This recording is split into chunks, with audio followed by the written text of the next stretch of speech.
طيب الله أوقاتكم سادتي أينما كنتم بكل خير أحييكم، وفي مالي نشرة أخبار المساء استهلها بالعناوين.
السلام عليكم ورحمة الله.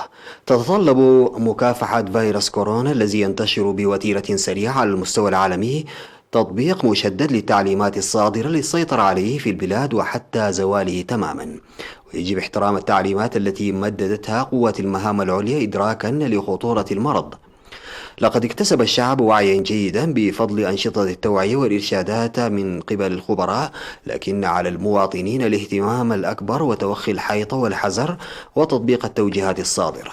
وأفاد مراسل وكالة الأنباء الإريترية بأن التعليمات الداعية للتباعد الاجتماعي وحظر التنقل قد انتهكت في أول يوم لصدور التعليمات، خاصة في أسواق المواد الاستهلاكية والذرة والخضروات. وتعود مدينة مصوع إلى الحركة المكثفة للدراجات وكذا الدراجات التي تسير بالبطاريات لعدم العمل بالتوجيهات.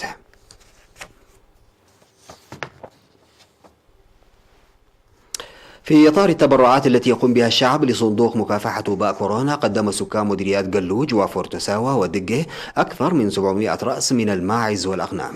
وأفادت المعلومات الواردة إلينا من مديرية قلوج بأن سكان أيت الرف تبرعوا ب 182 رأسا من الماعز، وسكان سابونايت 88، ومنغولا 65، وعشقالة 50، ودريسا 18، وقاجيرو 18، وقرست 15، وأم حجر 4، أي ما مجمعه 444 رأسا من الماعز والأغنام. وفي مديرية فورتساوا قدم السكان 185 رأسا من الماعز والأغنام، منها 80 من تمرات وواكاي، 30 وتالاي، 30 وعليت، و25 وفداداب، و10 أديبرا، 10 رأس من الماعز والأغنام. وقدم سكان ضاحية شيخ الأمين بمديرية دقة 30 رأسا من الماعز والأغنام، وقرجناي 20. في غضون ذلك تتواصل مبادرات مساعدة المحتاجين في القاش بركة، حيث قدم أحد أصحاب البساتين في مديرية دقة لم يرغب في ذكر اسمه مواد غذائية ومواد نظافة بقيمة 50 ألف نقفة ل 150 محتاجا في غرجناي. وقدم سكان ضاحية تكريريت بمديرية دقة 20 كنتالا من الذرة و6 كراتين من الصوابين للمحتاجين في الضاحية، بينما قدم سكان عد إبراهيم 5 كنتالات من الذرة. وساعد سكان بيارا في مدينة بارنتو المحتاجين بالذرة والمال، وسكان فتحي استخرجوا 24250 نقفة لمساعدة 143 محتاجا مساعدة عينية.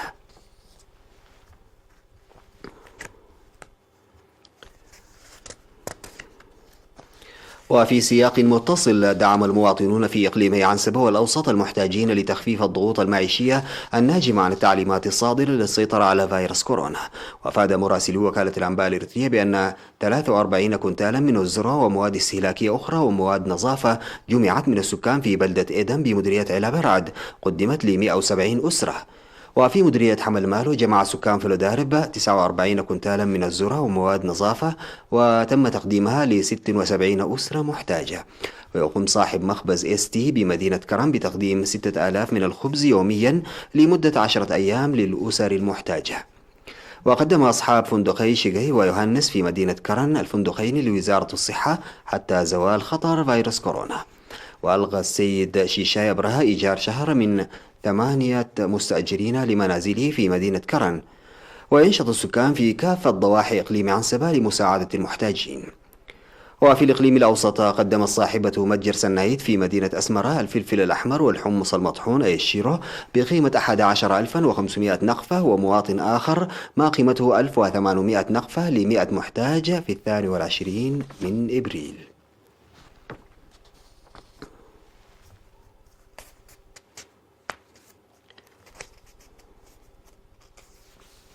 ويقوم سكان مديريتي مندفرة وصنعفة بمساعدة الجهات المحتاجة والتي تواجه التحديات في حياتهم اليومية نتيجة للتعليمات الصادرة للتصدي لفيروس كورونا وضمان سلامة الشعب والوطن. وأفاد مراسلو وكالة الأنباء الإريترية بأن السيد إيوب كحساي المقيم في أسمرة ألغى إيجار 3 أسر مستأجرة لمنزله بمندفرة لفترة 9 أشهر ابتداء من إبريل الجاري. والسيدة أباديت دخل مريم المقيمة في أمريكا لأسرتين تستأجر منزلها بمندفرة لأشهر غير محددة. والسيد قبر مدهن ولد مريم ل3 أسر مستأجرة للمنازل بمندفرة لشهر واحد إضافة إلى التبرعات المالية. كما ألغى السيد سمارتس فازقي المقيم في الولايات المتحدة الأمريكية مع زوجته المرحومة أمونا كونفو إيجار 8 أسر مستأجرة لمنازلها في العاصمة أسمرة لشهرين. كما قام أعضاء هيئة الفرقة 71 بمساعدة 45 محتاجا في بلدة عرزة. من جهة أخرى قام الشباب الطوعيين في مديرية صنعفة بجمع 60,000 نقفة من المؤسسات والتجار، وتم تقديمها ل50 محتاجا عبر مواد غذائية ونظافة، فيما تبرع سكان مناطق غولو ودوغولو ودلهانار 33 كنتالا من الذرة ل132 من الأسر المحتاجة.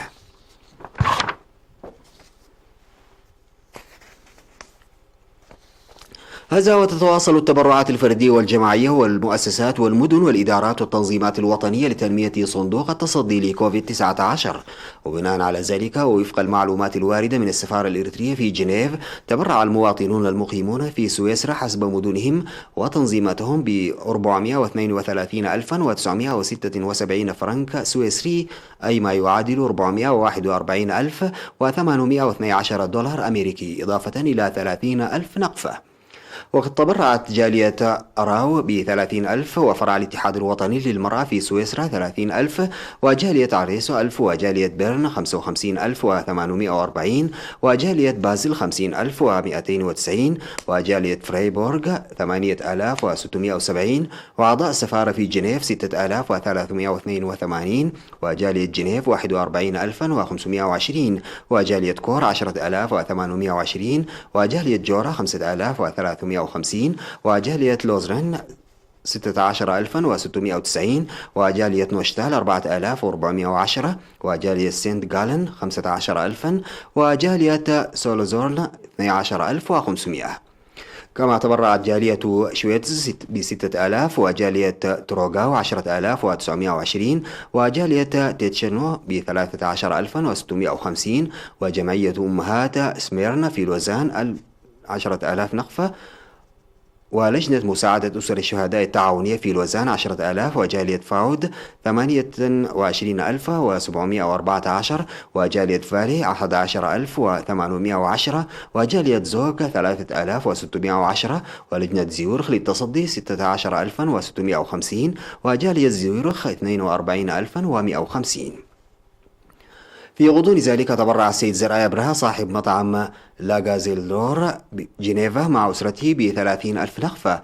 وفق التقارير اليومية الواردة من وزارة الصحة، تبرعت وزارة التجارة والصناعة وأعضاها ب310,000 نقفة، وعمال الثروة البحرية 200,000 نقفة، وسبيس 2001 إريتريا 200,000 نقفة، وصاحب المؤسسة الخاصة ألايد 20,000 نقفة، والجمعية التعاونية للمدرعات 74 3,000 نقفة، وإدارة مديرية ملقي 449,550 نقفة، وإدارة ضاحية أغلا في مديرية عدقيح 40,000 نقفة، وإدارة ضاحية سافيرة 30,000 نقفة، وإدارة ضاحية حرت 20,500 نقفة، وإدارة ضاحية مندفرة 30,000 نقفة، وإدارة ضاحية لقحة 15,000 نقفة، وجمعية أصحاب غاركا بمدينة مندفرة 8,000 نقفة، وتجار الذرة وسط المدينة 56,000 نقفة، وسوق الخضروات والبهارات 8,500 نقفة، وصاحب حانة بالبون 5000 نقفة، وصاحبة حانة مبرات 10,000 نقفة، وبسمة 19 من يوليو برنامج 25,000 نقفة و30. كما تبرع 17 مواطنا في مدينة عصب بحوالي 200,000 نقفة، والمواطنون المقيمون في الداخل والخارج ب77,000 نقفة و300 يورو. في غضون ذلك تبرع الطلاب الإريتريون في الإمارات العربية المتحدة ب22,683 درهم. ووفق المعلومات الواردة من السفارة الإريترية في الإمارات العربية المتحدة، تبرع طلاب جامعة خليفة ب9,500 درهم، وطلاب كلية العين التكنولوجية العليا للسيدات 5,500 درهم، وطلاب جامعة زايد 4,283 درهم، وطلاب كلية فجيرة للتكنولوجيا العليا 2,000 درهم، وطلاب جامعة رويس 1,400 درهم.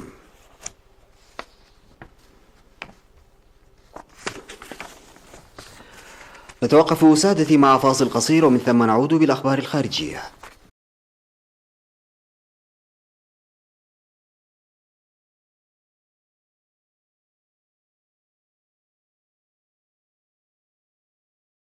قتل 12 مدنيا على الأقل في هجوم شنه مسلحون على عدد من القرى وسط مالي، حيث تنشط جماعات متشددة وأخرى إثنية حسب ما قال مسؤول محلي لفرانس بريس. وقال علي دولو رئيس بلدية سانغا إحدى البلدات التي تعرضت للهجوم إن إرهابيين من قبائل الفولاني تجمعوا قبل 4 أيام في غابة غريبة من البلدة وشنوا هجومهم. وأضاف أن الهجوم خلف 12 قتيلا على الأقل، مشيرا إلى أن المهاجمين سرقوا ما يقرب من 500 رأس من الماشية. ودخل وسط مالي دوامة من العنف منذ عام 2015، حيث ظهرت جماعة متشددة يقودها محمد كوفا الذي جند عددا كبيرا من أبناء إثنية الفولان التي ينتمي إليها.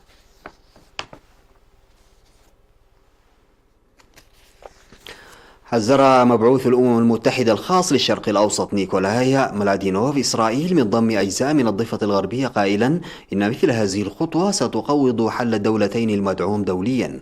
وأشاد ملادينوف في مؤتمر مصور بالفيديو مع مجلس الأمن الذي يعقد اجتماعا كل شهر بشأن الصراع الإسرائيلي الفلسطيني بما سماه أمثلة ملهمة للتعاون عبر خطوط النزاع في مكافحة فيروس كورونا. ودعا ملادينوف القادة الإسرائيليين والفلسطينيين إلى اغتنام الفرصة لاتخاذ خطوات نحو السلام، كما حثهم على رفض التحركات الأحادية التي لن تؤدي إلا إلى تعميق الهوة بين الشعبين وتقويض فرص السلام. وكان رئيس السلطة الفلسطينية محمود عباس قد هدد بإلغاء جميع الاتفاقيات مع إسرائيل والولايات المتحدة إذا مضت إسرائيل قدما في خطط ضم أجزاء من الضفة الغربية. وفي بيان منفصل رد المتحدث باسم عباس نبيل أبوردينة على وزير الخارجية الأمريكي مايك بومبيو الذي أكد أن خطط الضم الإسرائيلية ليست شأنا تتدخل فيه واشنطن.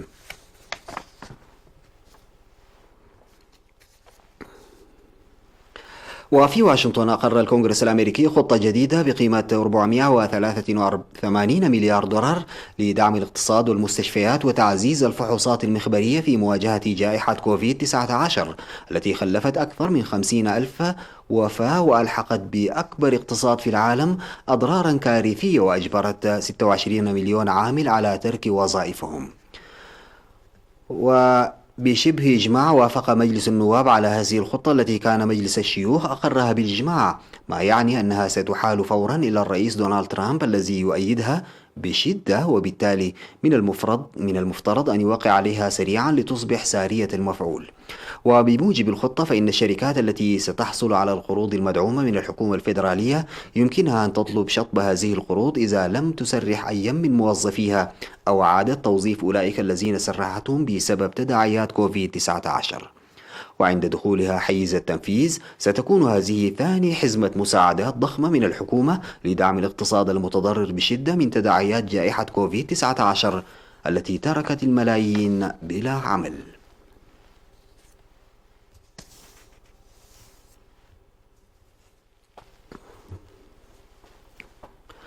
رجح مسؤول أمريكي أن فيروس كورونا يضعف بسرعة أكبر عندما يتعرض لضوء الشمس والحرارة والرطوبة، في علامة محتملة على أن جائحة كورونا قد تصبح أقل قدرة على الانتشار في فصل الصيف. وقال ويليام براين القائم بأعمال مديرية العلوم والتكنولوجيا بوزارة الأمن الداخلي الأمريكية إن باحثين تابعين للحكومة الأمريكية توصلوا إلى أن الفيروس يعيش بشكل أفضل في الأماكن المغلقة والأجواء الجافة، ويضعف مع ارتفاع درجة الحرارة والرطوبة خاصة عندما يتعرض لأشعة الشمس. وقد تنعش هذه النتائج الآمال في أن يسلك الفيروس التاجي المستجد نفس مسار الأمراض الأخرى التي تصيب الجهاز التنفسي كالإنفلونزا، والتي تكون أقل عدوى في الأجواء الدافئة. وقال الرئيس الأمريكي دونالد ترامب إنه يجب التعامل مع النتائج بحذر، لكنه أشار أيضا إلى تلميح سابق له بأن فيروس كورونا ربما ينحسر في الصيف. وكان وزير الصحة الروسي ميخائيل موراشكو قد لفت في وقت سابق إلى أن الشمس تعيق انتشار الفيروس التاجي، لكن فقط في الطقس الدافئ.